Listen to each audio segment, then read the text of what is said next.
En el nombre del Padre, del Hijo y del Espíritu Santo. Amén. Ven Espíritu Santo, dulce huésped del alma, consolador incomparable. Ven, Padre de las almas pobres y pequeñas. Ven Espíritu Santo, ilumina nuestra inteligencia, fortalece nuestra voluntad, enciende nuestros corazones en el fuego de tu amor. San José, intercede por nosotros, acompáñanos en este ratito de oración. Enséñanos a orar y a contemplar. Meditación sobre la pobreza. Vamos a meditar varios puntos sobre la pobreza. El primero, pobreza de espíritu. Es evidente que la pobreza de espíritu o el espíritu de pobreza es lo que da valor y mérito a esta virtud.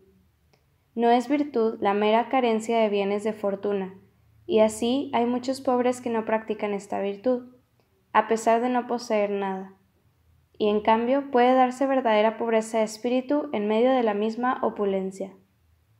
Esta pobreza de espíritu, como la llama Jesucristo en sus bienaventuranzas, consiste en el desapego del corazón de toda riqueza, hacienda y bienes materiales, de suerte que ni se ponga el alma en las riquezas, ni las riquezas en el alma, como dice San Francisco de Sales. La raíz de todo esto brota de la profunda convicción que debemos tener de que nada de cuanto existe es nuestro con dominio completo, total y absoluto, aunque lo poseamos con legítimo título y podamos decir con verdad, esto es mío, pues al fin, el único dueño y señor absoluto de toda la hacienda es Dios.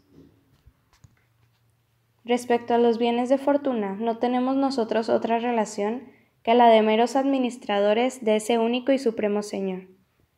Y por lo mismo no podemos disponer de ellos a nuestro antojo, sino dentro de las órdenes y disposiciones de su legítimo dueño.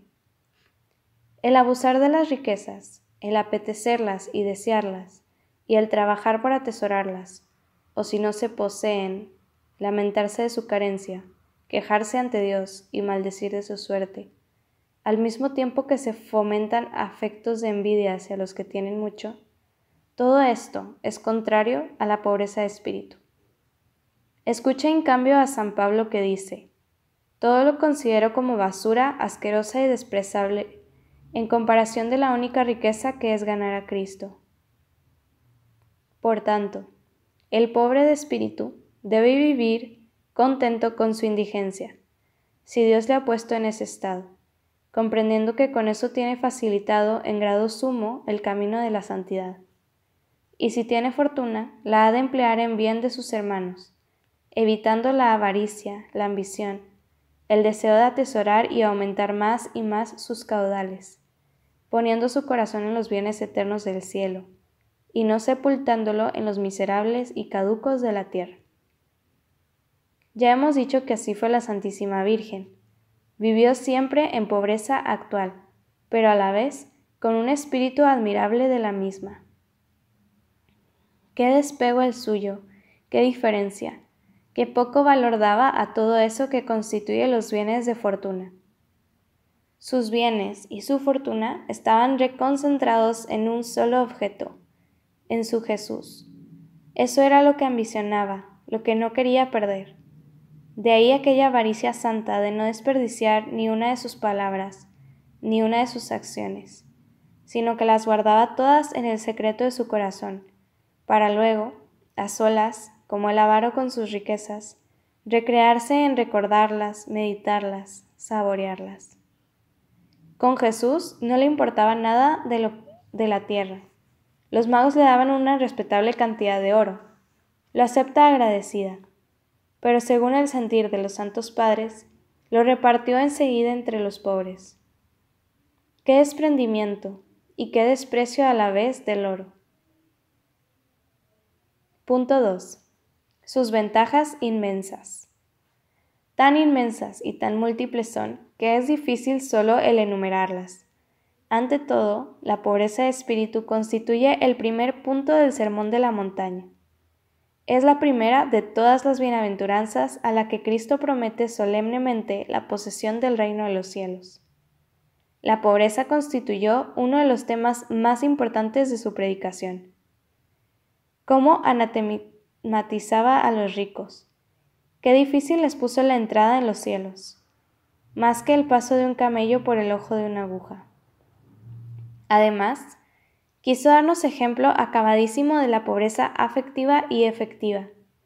¿Quién le obligó a nacer, a vivir, a morir tan pobremente?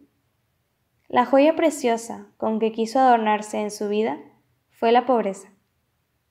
A los que dejaron todo por seguirle les hizo apóstoles, santos, pero a los cobardes y apegados al dinero no les dio nada. El joven del Evangelio, a quien invita a ser pobre por él, hubiera sido eso, uno de sus apóstoles o de sus discípulos, quizás una gran figura de la Iglesia y un santo grande en el cielo. Pero no quiso dejar su posición y su fortuna, y ya no se habla más de él en el Evangelio. Lo perdió todo por no dejarlo todo voluntariamente.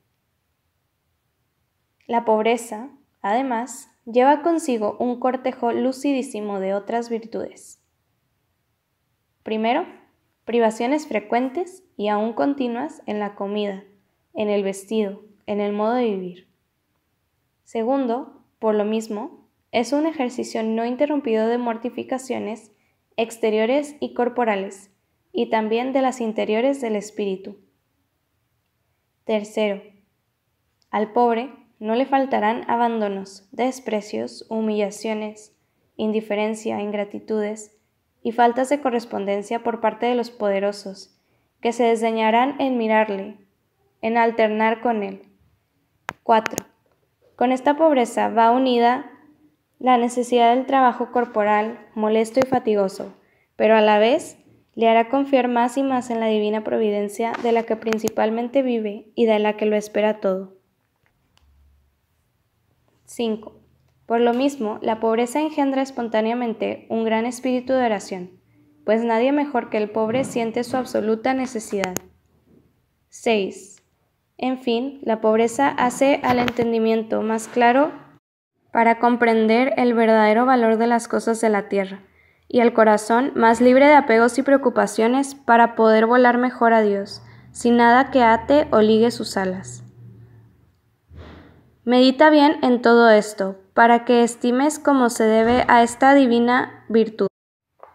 Y verás cómo no te extrañará el amor que le tenía la Santísima Virgen y la alegría con que vivía abrazada a ella.